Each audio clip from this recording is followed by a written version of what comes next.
श्रद्धाशील बंधुओं एवं श्रद्धाशील बाबा, हमारी यह आत्मा अनंत काल से संसार में भटक रही है। कहीं कोई ऐसा स्थान नहीं है कि जहां इस आत्मा ने जन्म न लिया हो और जहां मृत्यु न हुई। यह सिलसिला अनंत काल से चला हुआ आ रहा। बंधुओं, कुछ यात्राएं ऐसी होती हैं, चलते रहो, कभी खत्म नहीं होती। आप सोच रही होंगी ऐसी कौन सी यात्रा 1000 किलोमीटर हो, 10,000, कल्पना लाख की भी कर लें, चलते रहेंगे। एक दिन सफर खत्म होगा, लक्ष्य प्राप्त होगा। आपने तो 1000 और लाख की बात बहुत बड़ी सोच ली। मैं आपको छोटी सी बात बताता हूं। वृत्त, जिसको गोल दायरा कहते हैं, उस वृत्त के ऊपर कोई यात्रा शुरू कर दे, चलता रहे। अब आप बताओ, कभी उसकी यात्रा खत्म हो? कई बार कुछ देखने में आ जाता है, कुआं गोल होता, उसके चारों ओर का चबूतरा गोल होता। कोई उसके ऊपर या उसके साथ साथ चलना शुरू कर दे, कहां पहुंचे? घूमता रहा। बच्चे होते हमने भी ये खेल खेला, कुएं के चारों ओर दौड़ लगाई, पहुंचे कहीं नहीं, सांस भरे। एक बात और कही, आसन मारे कहां भयो, आसन लगा करके बैठ गए। इससे क्या होगा? तो और किससे होगा? बात पूरी सुन ली जाए। आसन मारे कहां भयो, जो नहीं मिटी दुरास। मन से अगर तृष्णा नहीं गई तो आसन लगाकर बैठने से, और क्या कहूँ, विनय नहीं करूंगा, मालाओं से इन सब से कुछ नहीं होगा। होगा क्या? आसन मारे कहां भयो, जो नहीं मिटी दुरास। जो तेली के बैल को घर ही कोस 50। आज तो देखने में कम आते हैं। पहले तेली लोग कोहलू चलाते थे, तेल निकालते थे। कोहलू की रचना कुछ ऐसी होती थी, एक बड़ा मोटा लट्ठा होता था जो कोहलू के साथ जुड़ा होता था और उसके साथ बैल को बांधा जाता था। बैल की आंखें बांध देते और उसे चला देते और वह घूमता रहता, शाम तक घूमता रहता। जब उसकी आंखों से पट्टी हटाई जाती तो अगर वो सोचता होगा जहां था वो वहीं होता है।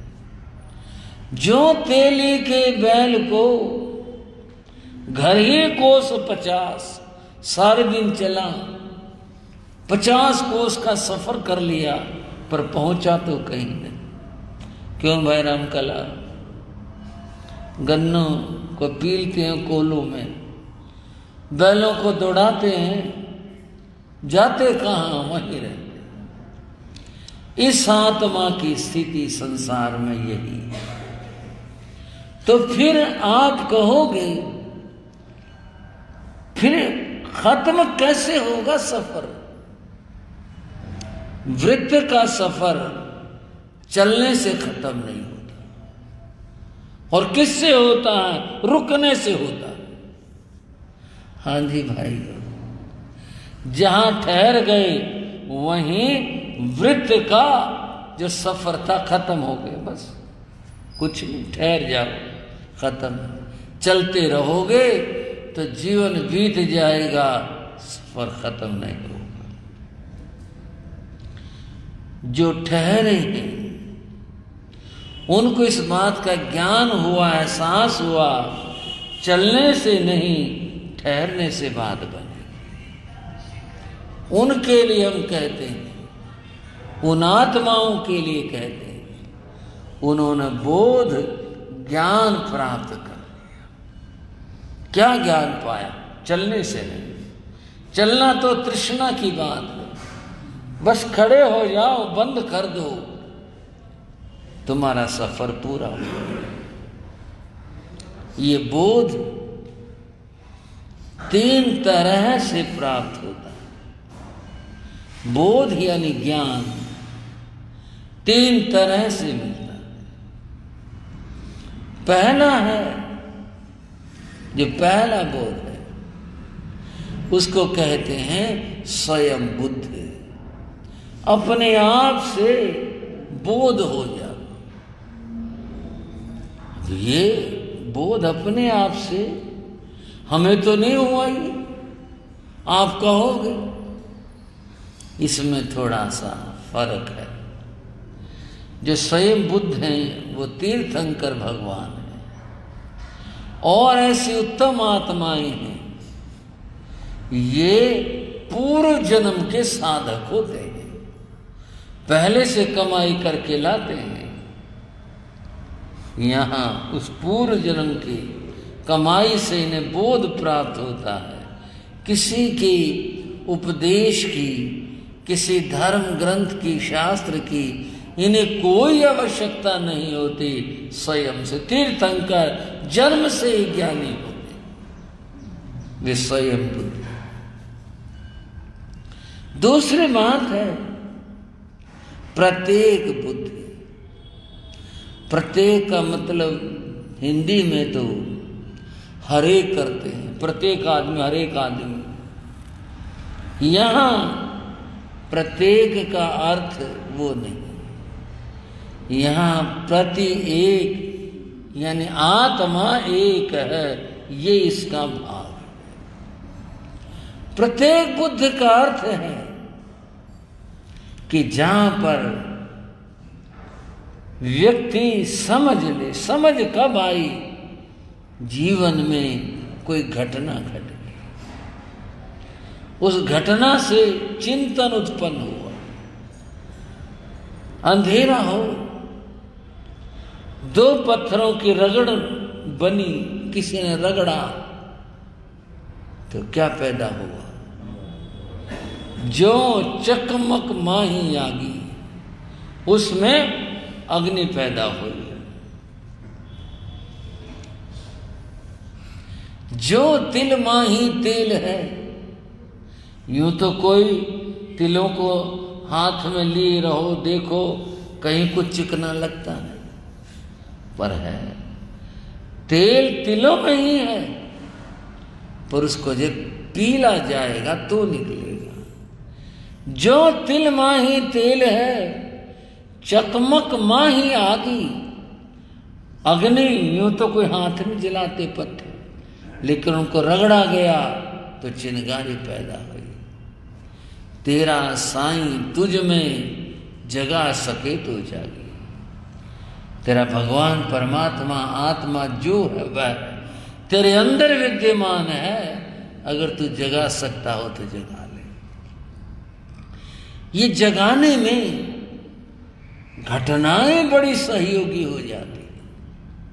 किसी ने तो यूं कहा, ठोकर इंसान को चलना सिखाती है।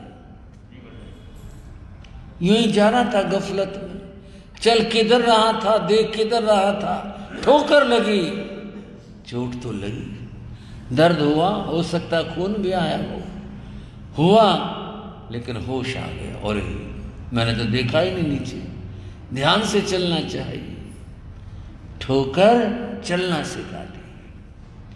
ये घटनाएं जीवन को जगा देती। बस थोड़ा व्यक्ति विचारशील हो, घटना व्यक्ति को जगा देती। बंधुओं, वृंदावन की बात। वृंदावन में एक सेठ रहा करता। उसका व्यापार था, काम था, धार्मिक आदमी था। वह हर रोज सुबह उठता, अपने कार्य निपटाता, और जैसे दुनिया वालों के कार्य होते हैं, स्नान कर लिया, कपड़े बदल लिए, नाश्ता कर लिया, तैयार हो गए और फिर अपने दुकान के लिए चल दिए। ये उसका काम था। दुकान ज्यादा दूर नहीं थी, पैदल का रास्ता था। वह जाते हुए मंदिर में माथा टेक कर जाता। हर रोज का काम था। माथा टेका, वहां से फिर अपने दुकान को निकल गए। एक दिन देर हो गई, घर से चला कर देर हो गई। दुकान खोलने का समय होगा, ग्राहक आ जा रहे होंगे कि पड़ोसी के ना चले जाएं, मुश्किल हो जाए। मन में विचार आया, आज मंदिर आते हुए जाऊंगा बजाय जाते हुए। अब तो मैं सीधा दुकान चला गया। वह सड़क सड़क जा रहा था, मन में ये विचार आ रहे थे। आगे एक जमादार भाई सड़क पर झाड़ू दे रहा था। जा रहे थे, जा नहीं जाते हैं। उसने देखा लाला जी आ रहे हैं। लाला जी इस तरफ थे तो वो उधर से उधर हो गया। कौन? जमादार भाई। उधर में लाला जी निकल गए, उधर हो गया। लाला जी को नहीं पता बाहर का, अपने विचारों में थे। फिर सोचा ये तो संसार के काम है, यूं ही चलते रहते हैं। पहले श्री जी के भगवान के दर्शन कर आऊं, फिर चलूंगा, कोई बात नहीं। वह उधर से इधर हो गया। कौन? लाला। उस जमादार ने देखा लाला जी इधर हो गए, चलो, वो उधर चला गया। वो 10-5 कदम चला लाला, मन में क्या आया, नहीं नहीं भाई, दर्शन तो शाम को हो जाएंगे, वहां उसको आना था, ये था। वो फिर उधर हो गया। दुकान का रास्ता उधर से था, मंदिर का रास्ता इधर से था, तो इसलिए वो कभी इधर हो गया, कभी उधर हो गया। नजदीक आ गया। जब नजदीक आया, जमादार बोला, लाला जी एक तरफ हो जाओ, पानीपत वालों। वो बोला, लाला जी एक तरफ हो जाओ। उसका मतलब ना मैं झाड़ू दे रहा हूं, या तो आप उधर हो जाओ या इधर हो जाओ, एक तरफ हो जाओ। मैंने झाड़ू देनी, एक तरफ हो। बोला, लाला जी एक तरफ हो जाओ। उसने क्या सोचा, अभी एक तरफ हो जाओ, या तो भगवान की तरफ बोलो उधर जाना है, या दुकान जाना, दुकान की तरफ बोलो, एक तरफ तो होना ही पड़ेगा। ऐसे कैसे इधर और इधर? मन ने फैसला किया, मंदिर चले गए। एक तरफ हो गया वहाँ, और वह मंदिर चला गया। वहाँ जाकर दर्शन किए, जो परंपरा थी उसके अनुसार वो बात उसके दिमाग में घूमती रही, एक तरफ हो जाओ। और वो ऐसा एक तरफ हुआ, वो वापस घर लौटा ही नहीं, एक ही तरफ हो गया बस। उसने संन्यास ले लिया, एक तरफ हो गया बस, हो गए सब हो गए। देख लो भाई, एक तरफ होने का विचार बनता होता, एक तरफ। अब यहां सोचने की बात है, उस व्यक्ति में ये जो चेतना जागी, उसमें निमित्त बना शब्द, जो उस जमादार भाई ने शब्द कहे, वो उसमें निमित्त बने। कोई भी चीज निमित्त बन सकती है और चेतना को जगा सकती है, और व्यक्ति को बोध हो सकता है। लाला को बोध हुआ ना, ज्ञान हुआ, जीवन यूं ही खो दिया, चलो एक तरफ हो गए, भगवान की तरफ हो गए। उनको प्रत्येक बुद्ध कहते हैं, जो उस एक परमात्मा की तरफ हो गए, उधर हो गए, वो प्रत्येक बुद्ध हैं। उन पुरुषों की ये कथा है।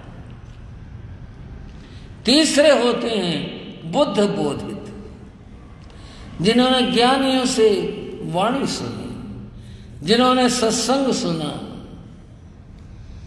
उनके जीवन के अंदर परिवर्तन आ गया। सत्संग सुन करके जीवन बदल गया।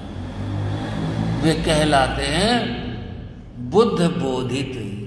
ज्ञानियों का उपदेश सुन करके जिन्हें बोधि ज्ञान आया, वे बुद्ध बोधित होते। बंधुओं, आज मैं आपको श्री उत्तराधयन सूत्र के 9वें अध्याय की चर्चा करें। हम पीछे रह गए थे। वैसे भी मैं धीरे चलता हूँ, धीरे की थोड़ी आदत भी है, सुना भी धीरे रहा हूँ। आज 9वें अध्याय की चर्चा है, और इसमें क्या चर्चा हुई उसको समझने के लिए पहले कथा को समझना पड़ेगा। बंधुओं, मिथिला नगरी थी। उस मिथिला नगरी में नमिराज नाम के राजा राज्य करते थे। राजा थे, एक राजा के पास जो भी कुछ होता वो सब उनके पास था। धन, वैभव, महल, रनिवास, सेना, सब कुछ थी, जो भी एक राजा के पास होता। बंधु, नमिराज बड़ा सुख का जीवन जी रहे थे। दुख क्या होता कभी काम ही नहीं पड़ा। आनंद का, सुख का जीवन जी रहे थे।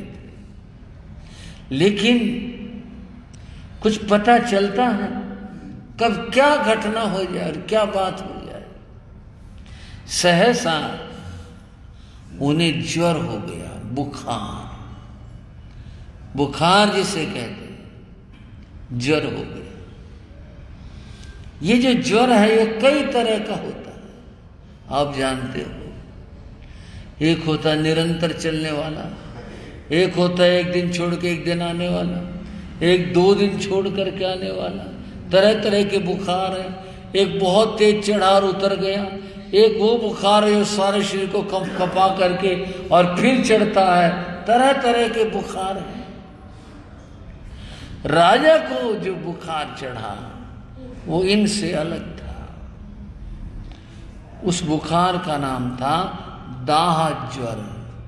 दाह अग्नि को कहते हैं, दाह जलन को कहते हैं। उस बुखार से उनके शरीर में जैसे अग्नि में जलन होती है, ऐसे उनके शरीर में जलन थी। वो जलन शांत नहीं होती थी। औषधि उपचार सब हुए, जलन शांत नहीं, बुखार नहीं उतरा। शीतल उपचार किए, जलन खत्म नहीं होती थी। उस जलन से राजा अत्यंत दुखी था। और यूं 6 महीने बीत गए। इतना समय हो गया। अब तो आशा ही खत्म होने लगी। अब मैं ठीक नहीं हो सकता, अब पता नहीं क्या होगा, जीवन रहेगा नहीं रहेगा, क्या होगा। निराशा में उनका मन चला गया। बहुत दुखी रहते, मारे दुख से आंखें भी गीली रह गई। बंधुओं, एक दिन एक वैद्य आया। उसे वैद्य को उसने मालूम हुआ था उसे कि राजा बीमार हैं। वैद्य ने कहा चलो उपचार करते हैं। द्वारपाल ने कहा कि वैद्य आए हैं। कह दो कुछ नहीं, बहुत दवाएं खा ली, बहुत इलाज करा ली। वैद्य ने द्वारपाल से कहा महाराज को बोलो एक मौका तो दो मुझे, और एक ही बार का मौका दो बस, फिर जैसे उनकी इच्छा हो। द्वारपाल अंदर कहा क्यों करें, एक बार मौका दे, चलो बुला लो, देख लेते, होना जाना कुछ नहीं। बंधु वैद्य आया, उसने देखा बहुत तेज बुखार था, जलन थी, राजा बेचैन थे उस जलन से। वैद्य ने कहा ठीक हो जाओगे, अब क्या ठीक, कोई बात नहीं, थोड़ा मेरा उपचार करवा लो। करो। उसने अपने थैले से एक लकड़ी का टुकड़ा निकाला, और वह लकड़ी का टुकड़ा औषध तो था ही, नाम भी जान लो, वो चंदन था, पर सामान्य चंदन नहीं था। उसको 52 कोसी चंदन कहते हैं। यूं भी व्याख्या है, 52 कोस में उसका टुकड़ा मिल जाए तो समझना पड़ी उपलब्धि होगी, मिलता नहीं, उसके पास था।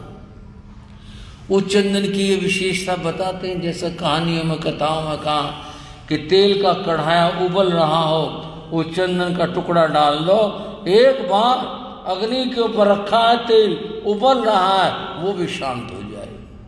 इतनी भयंकर चीज थी, वो उसके पास था। उसने कहा थोड़ा सा प्रबंध करो, ये मेरे पास औषधि है, इसको पत्थर पर घिस करके इसकी चटनी लुगदी वो बना दो।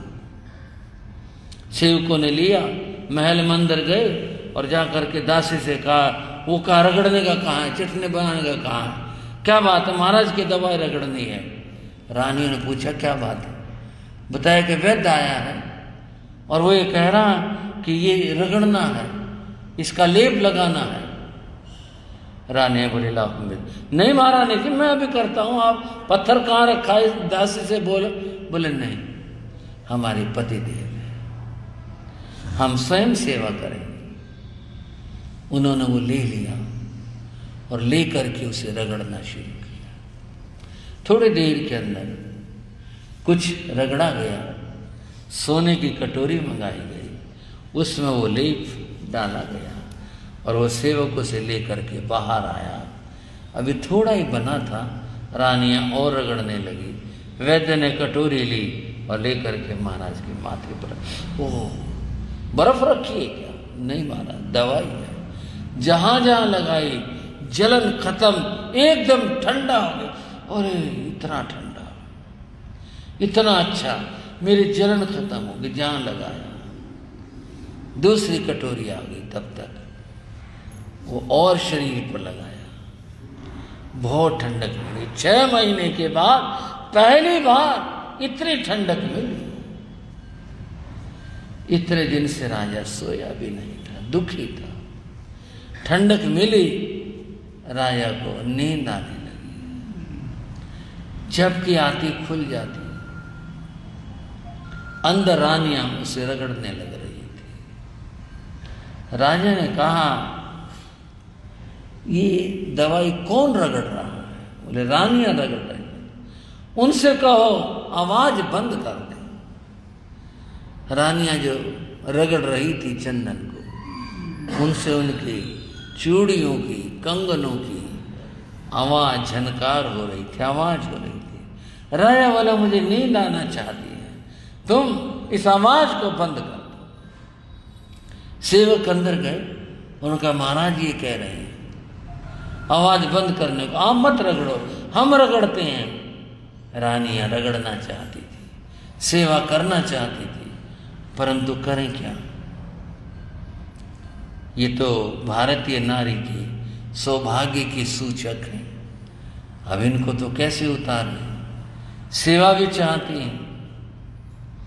बंधुओं, तब उन्होंने की युक्ति की। वो जो हाथ में चूड़ियां थी, सौभाग्य के प्रतीक, एक एक चूड़ी हाथ में रख करके बाकी उतार दी और फिर चंदन रगड़ने लगी। कटोरी बाहर फिर गई। राजा ने पूछा चंदन कौन रगड़ रहा है? रानियां रगड़ रही। तो आवाज तो नहीं आ रही है। बोले आपने कहा था ना आवाज नहीं आनी चाहिए, तो फिर कैसे हुआ? उन्होंने बता दिया कि ऐसे किया। बंधुओं, यहां से बात शुरू हुई। संबंधो दुष्ट है, संबंध दो में होता है। देखो इसका संबंध किससे हुआ? समझ आ रही है बात? किससे संबंध बना? किससे? अब संबंध बनेगा। संबंध दो में रहता है, एक में नहीं रहता।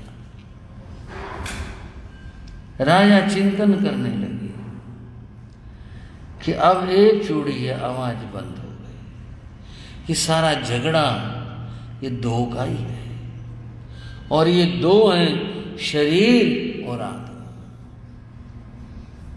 लेकिन आप अकेला अवतरे, मरे अकेला हो। बंधु, बस यही पंक्ति है सोचने की। अकेला जीव आता है और अकेला ही जाता है। बस ये समझ नहीं आती, ये नहीं समझ में आती। जिस दिन ये समझ में आए अकेला आया हूं, अकेला जाना है, उस दिन जो मोह भाव है वो खत्म हो जाए। पर ये होता नहीं ना, समेटे हुए भीतर में, भीतर में उसे लिए हुए। दुनिया धोखेबाज है। लोग कहते हैं ना, क्या कहते हैं भाई?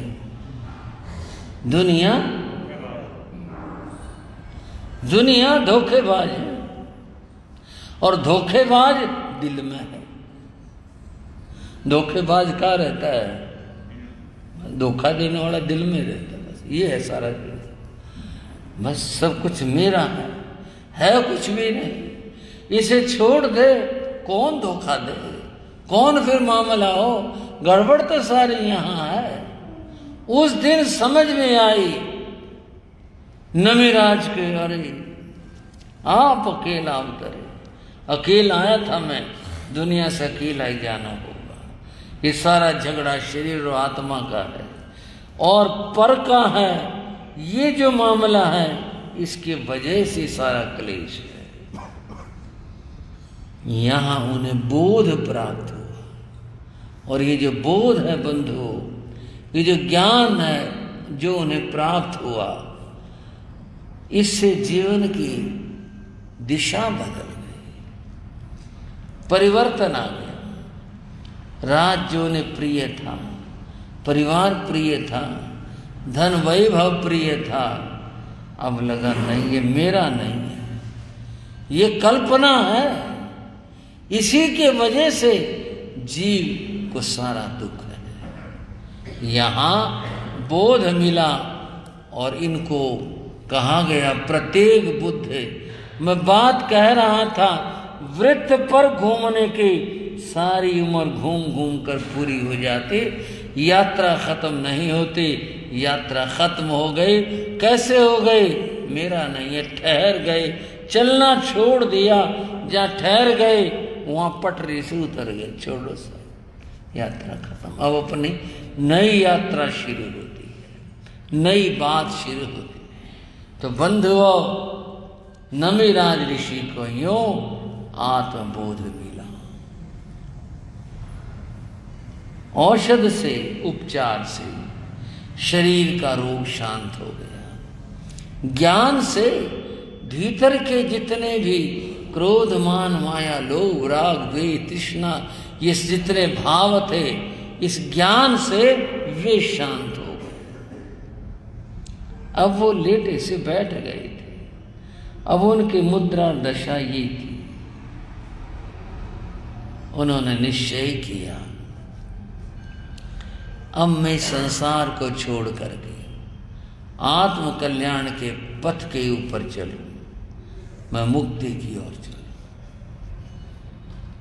बंधुओं, जैसे उन्होंने ये निश्चय किया कि मैं छोड़कर चलूंगा और मैं अब संसार में नहीं रहूंगा, ये चिंतन से उन्हें पूर्व जन्म का ज्ञान भी होता है। और तब उन्होंने परिवार को एकत्र करके अपना निश्चय सुना दिया कि मैं अब जा रहा हूँ, आत्म कल्याण के पथ के ऊपर जा रहा हूँ, मैं जा रहा हूँ।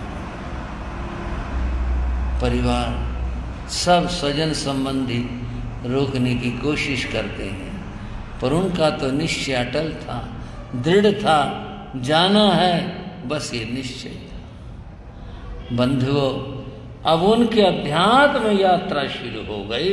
यहाँ से वो कहाँ गए, क्या हुआ, कैसे आत्म कल्याण किया, कथा भी बड़ी है, समय की सीमा स्थिति है। मैं कथा को यहाँ विराम देता हूँ और आगे की चर्चा आगे करने का भाव रखते हैं।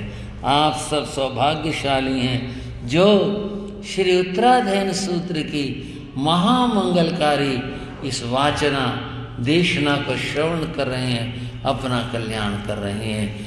चत्तारि मंगलम अरिहंता मंगलम सिद्धा मंगलम साहू मंगलम केवली पुणत्तो धम्मो मंगलम चत्तारि रघुत्तमा अरिहंता रघुत्तमा सिद्धा रघुत्तमा साहू रघुत्तमा केवली पुणत्तो धम्मो रघुत्तमो चत्तारि शरणं पविज्जामि अरिहन्ते शरणं पविज्जामि सिद्धे शरणं पविज्जामि साहू शरणं पविज्जामि केवली प्रणतं धम्मं शरणं पविज्जामि।